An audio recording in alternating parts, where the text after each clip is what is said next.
अम्मा बाद अस्तगफिरुल्लाह ली व लकुम। तमाम तारीफ અને હમદો સનાને લાયક એ ખુદાવંદ આલમ છે કે આપણી આંખો એને નથી જોઈ શકતી પણ તે આપણી આંખોને જોઈ શકે છે। લા તુદરિકુલ અબસાર વ હુવા યુદરિકુલ અબસાર। આંખોથી થતા ગુનાહ, આંખોથી થતી ખયાનતોથી પણ ખુદાવંદ આલમ અજાણ નથી, દરેક બાબતોનો જાણકાર છે। ખુદાવંદ આલમના હુઝૂરમાં ગુનાહોથી બચવું, એના હુઝૂરમાં એની નાફરમાનીથી બચવું તે આપણી જવાબદારી બને છે। દુરૂદ ઓ સલામ થાય મુહમ્મદ અને આલે મુહમ્મદ ઉપર।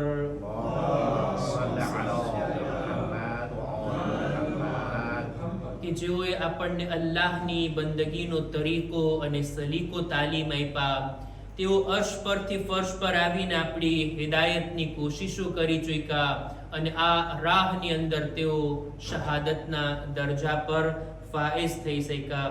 આજ દિવસ સુધી લોકો એમની હિદાયતથી, એમના ઇલ્મથી, એમના ઇલ્મી વારસાથી લાભ અને ફાયદો ઉઠાવી રહ્યા છે અને કયામત સુધી લોકો એમની હિદાયતના પ્રકાશનું નૂર મેળવતા રહેશે। નહજુલ બલાગા આપણા ખુતબે જુમાનો વિષય છે। એ પહેલા કે આપણે આ ખુતબાને આગળ વધારીએ, પોતાની જાતને અને ત્યારબાદ આપ તમામ મુમિનીનને તકવા, પરહેઝગારી, ગુનાહોથી બચવા, નેક અને દીનદાર બનવાની ભલામણ કરું છું। નહજુલ બલાગા આપણી ચર્ચા હેઠળ છે। રાબેતા મુજબ આપણે ખુતબે જુમામાં નહજુલ બલાગાના ખુતબાઓને, પત્રોને, હિકમત ભરી વાતોને સિલસિલાવાર બયાન કરતા આવ્યા છીએ। આપ લોકોને ધ્યાનમાં હોય તો 185માં નંબરનો ખુતબો આપણે શરૂ કર્યા હતા, ખુતબા નંબર 185 અને એક એક જુમલા આપણે એની અંદર એક એક પેરેગ્રાફને આપણે તમારી સમક્ષ દર જુમાના રજૂ કરતા આવ્યા છીએ। વાત અહીંયા સુધી પહોંચી કે મૌલા ખુતબાની શરૂઆતમાં ખુદાની હમદો સના કરે છે, ખુદાની તારીફ અને વખાણ કરે છે, અલ્લાહની સિફાતને બયાન ફરમાવે છે અને ત્યારબાદ રસૂલુલ્લાહ સલ્લલ્લાહુ અલૈહિ વસલ્લમ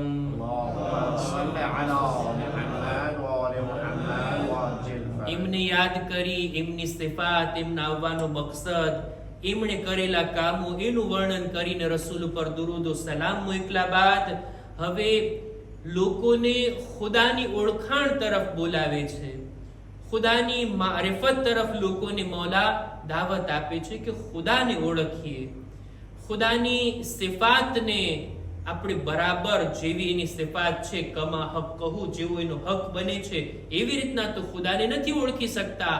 આપણે આપણી કેપેસિટી પ્રમાણે, આપણી અક્લ, આપણી સમજ પ્રમાણે ખુદાની સિફાતને થોડી ઘણી હદ સુધી તો આપણે સમજી શકીએ છીએ।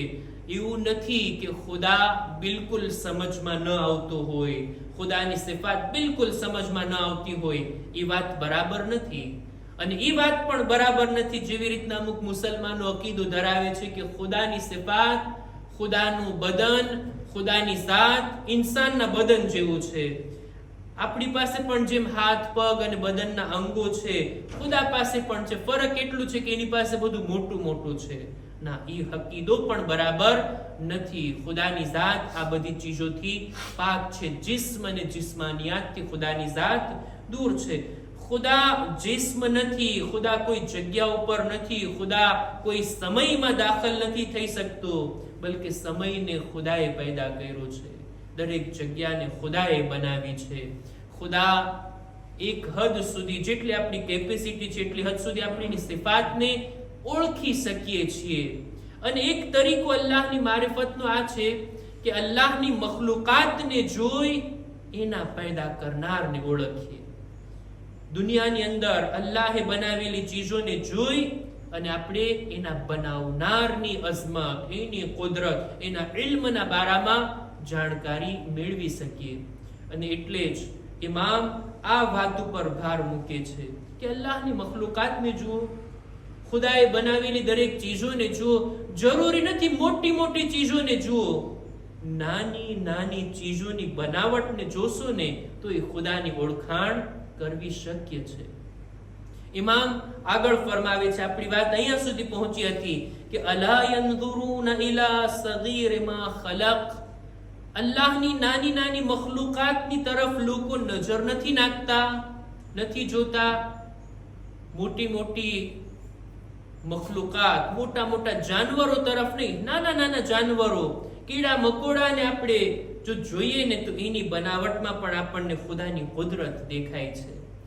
નથી જોતા લોકો અલ્લાહની નાની મખલુકાતમાં કૈફા અહકમ ખલ્કા, ખુદાએ કેવી એની બનાવટ કરી છે, કેવી રીતના ખુદાએ આ નાની મખલુકાતને પેદા કરી છે. વઅત્કન તરકીબા, કેવી રીતના એના અંગોને પેદા કર્યા, બધી જગ્યાઓ પર એની મુનાસિબ બનાવટ કરી, જ્યાં જે અંગ હોવું જોઈએ એવી રીતના ખુદાએ બનાવ્યું.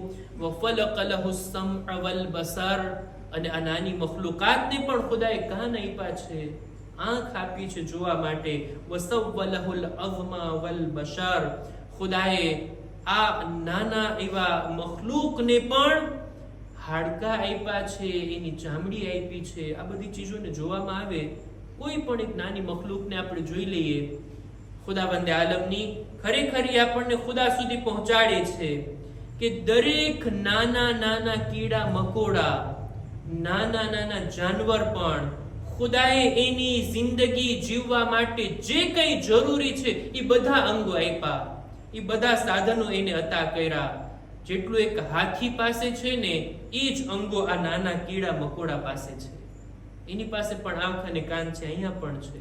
એને પણ હાડકા અને ચામડી છે, અહીંયા પણ છે.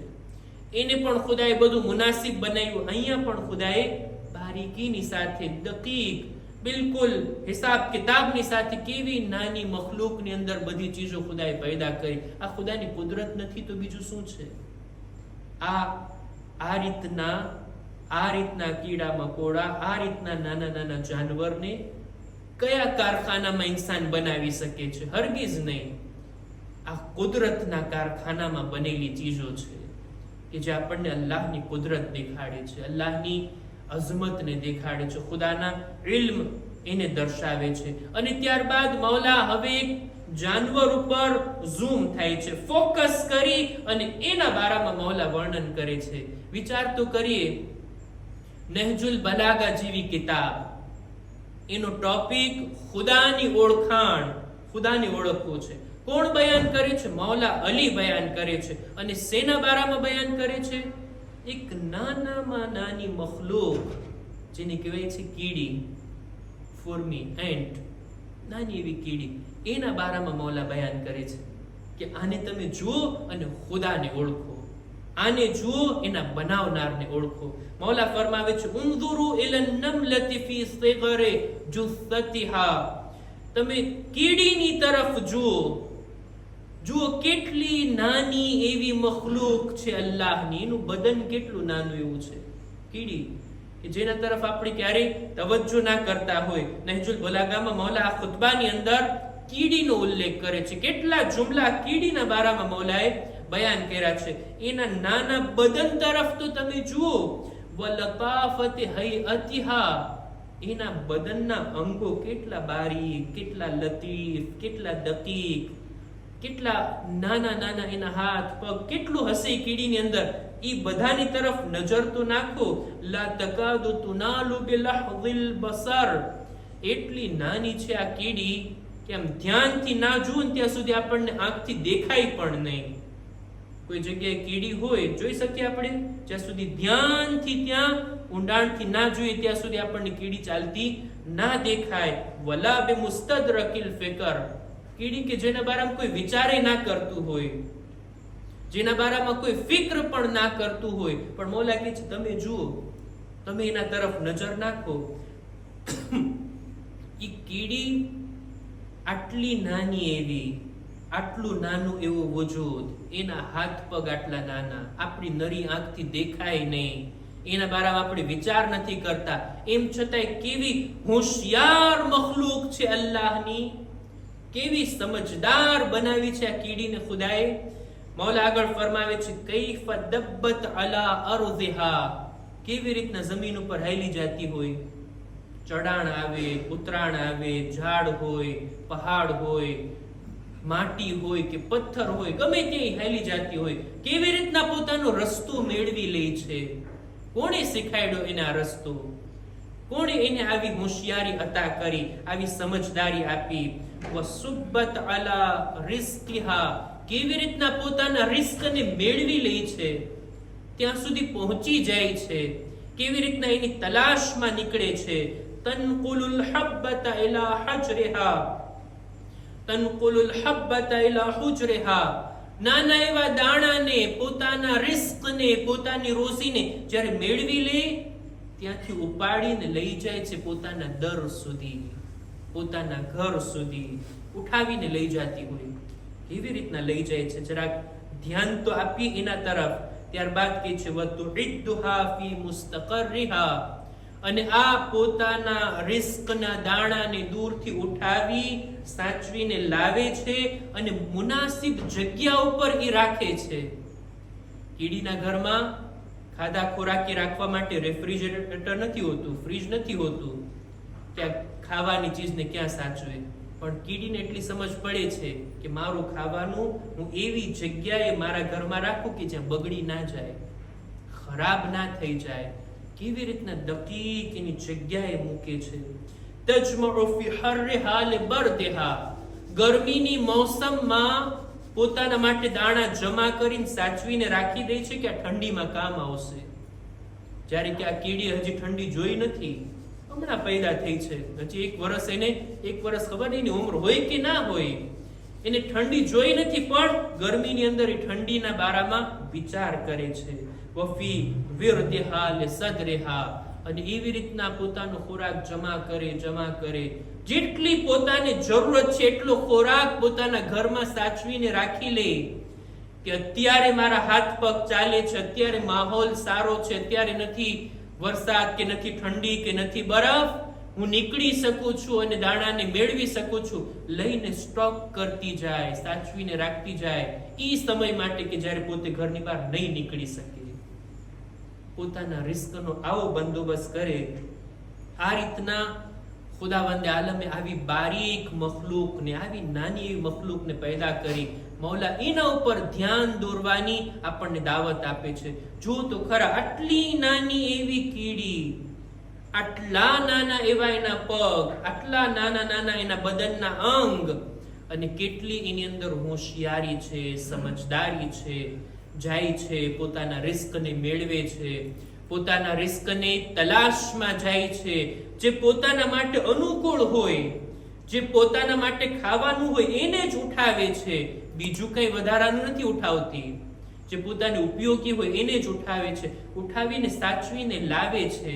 એવી રીતના લઈ જાય છે કે જાણે પોતે એને ઉઠાવી શકતી હોય, એને પહોંચાડવામાં બીજી કોઈ કીડીઓને પણ તકલીફ ના થાય એવી રીતના એને પહોંચાડે છે. ક્યારે જોયું છે કીડીઓમાં એક્સિડન્ટ થયું હોય, આ કીડીનો માલ આના ઉપર ચડી ગયો હોય, કીડી જખમી ના, કેવી રીતના ખુદાએ બનાવી છે એને, કેવી રીતના પોતાના દાણાને લઈ જાય, સાચવીને રાખે, કેવી રીતના એને સંભાળીને રાખે, કેવી રીતના એને એનાથી લાભ ઉઠાવે. ગરમીમાં ઠંડીનો હિસાબ કરી લે અને ઘરની અંદર ખાવાનો સ્ટોક કરી લે.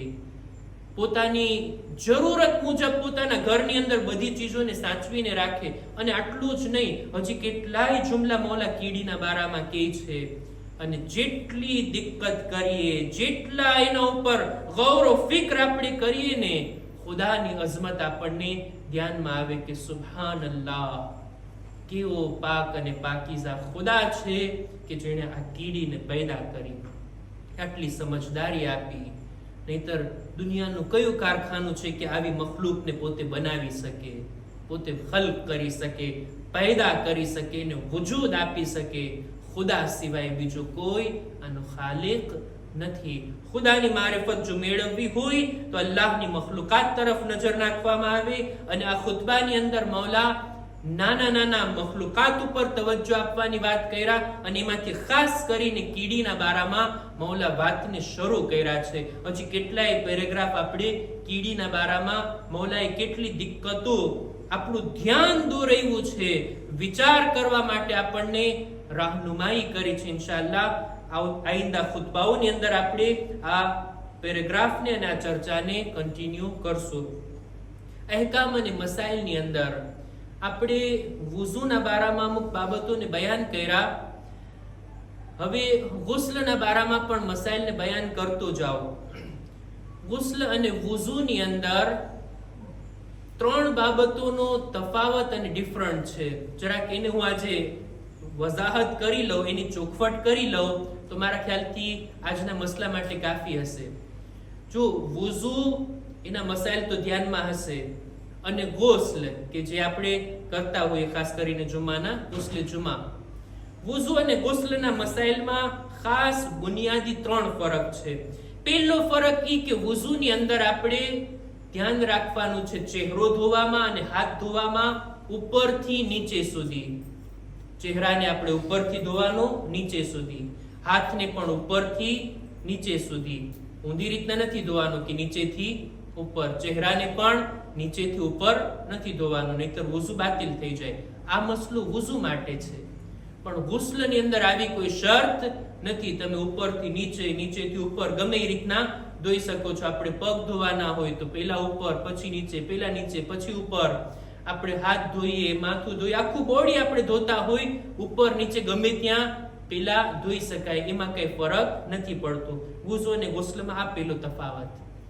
બીજો, વુઝુ અને ગુસ્લની અંદર તફાવત એ છે, ખાસ કરીને મર્દો માટે આ હુકમ છે કે ચહેરા ઉપર દાઢીના બાલ એટલા વધારે હોય કે ચામડી ના દેખાતી હોય. દાઢીના બાલ એટલા વધારે હોય કે ચામડી ના દેખાતી હોય. આવા મોકા ઉપર ફક્ત બાલ ઉપર ચહેરો ધોઈ લે તો વુઝુ થઈ જાય છે, કઈ વાંધો નથી. એવું નથી કે બાલની અંદર અંદર સુધી આપણે વુઝુનું પાણી પહોંચાડીએ, એની વુઝુમાં જરૂરત નથી. ચહેરા ઉપર વધારે બાલ હોય તો એ બાલ ઉપર ચહેરો ધોઈ લે તો વુઝુ થઈ જાય, અંદર સુધી પાણી પહોંચાડવાની જરૂર નથી. પણ ગુસ્લની અંદર આવું નથી.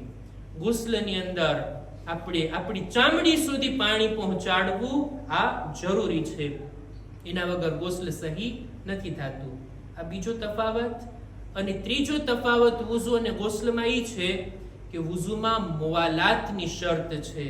આપણે જ્યારે વુઝુ કરીએ ને તો એના કામો એક પછી એક તરત જ થવા જોઈએ. વચ્ચે ફાસલો કે ડિસ્ટન્સ ના આવી જવું જોઈએ. આપણે ચહેરો ધોયા પછી કોઈ સાથે વાતોમાં લાગી ગયા, થોડીક વાર પછી આપણે હાથ ધોયા, વળી પાછા ફોનમાં જોયા, અને પછી થોડીક વાર પછી બીજો હાથ ધોયા. બધું કરી લીધા પછી કોઈ સાથે વાતો કરવા લાગી ગયા, બાદમાં મસા કરી લીધા. એ વુઝુ આપણું સહી નથી. વુઝુના કામ એક પછી એક. ચહેરો ધોયા તરત હાથ, હાથ ધોવાઈ ગયા એટલે તરત માથાનો મસા અને પગનો મસા, એક પછી એક થવું જોઈએ. વચ્ચે ફાસલો આવી જાય તો વુઝુ સહી નથી રહેતું. એવી જ રીતના ગુસ્લમાં આવું નથી. ગુસ્લમાં તમે માથું અને ગરદન ધોઈ લીધા, પછી થોડીક વાર પછી 10 મિનિટ પછી તમે બદન ધુઓ તો પણ આપણા ગુસ્લને કઈ ફરક નથી પડવાનો. ગુસ્લના કામોને આપણે બાદમાં ફાસલાની સાથે, ડિસ્ટન્સની સાથે કરી શકાય, પણ વુઝુની અંદર આવું નથી. મારા ખ્યાલથી આ મસલો ક્લિયર હશે. ઇન્શાઅલ્લાહ આવતા ખુતબાઓની અંદર આપણે વધારે ચોખવટ કરવાની કોશિશ કરશું. ખુદાની બારગાહમાં દુઆ ગુજારીએ, પરવરદિગારા ઇમામ રઝા અલૈહિસ્સલામની વિલાદતની તારીખ છે. પરવરદિગારા એમના વાસ્તાથી તારી બારગાહમાં દુઆ ગુજારીએ છીએ. અમોને દુનિયામાં ઇમામની ઝિયારત, આખિરતમાં એમની શફાઅત નસીબ ફરમા. ખુદાયા અમારા મા બાપના ગુનાહોને માફ કર. પરવરદિગારા અમારી ઔલાદને નેક તૌફીક અતા કર. પરવરદિગારા દરેક મુમિનીન મુમિનાતની જાન, માલ, ઇઝ્ઝત, આબરૂની હિફાજત ફરમા. ખુદાયા જેઓ બીમાર છે શફા અને તંદુરસ્તી અતા કર. પરવરદિગારા દરેક મુમિનીન મુમિનાતની નેક હાજાતની પૂરી ફરમા. ઝમાનાના ઇમામના ઝુહુરમાં જલ્દી કર. અમારો શુમાર એમના સાથીઓમાં કર. ربنا تقبل منا إنك أنت السميع العليم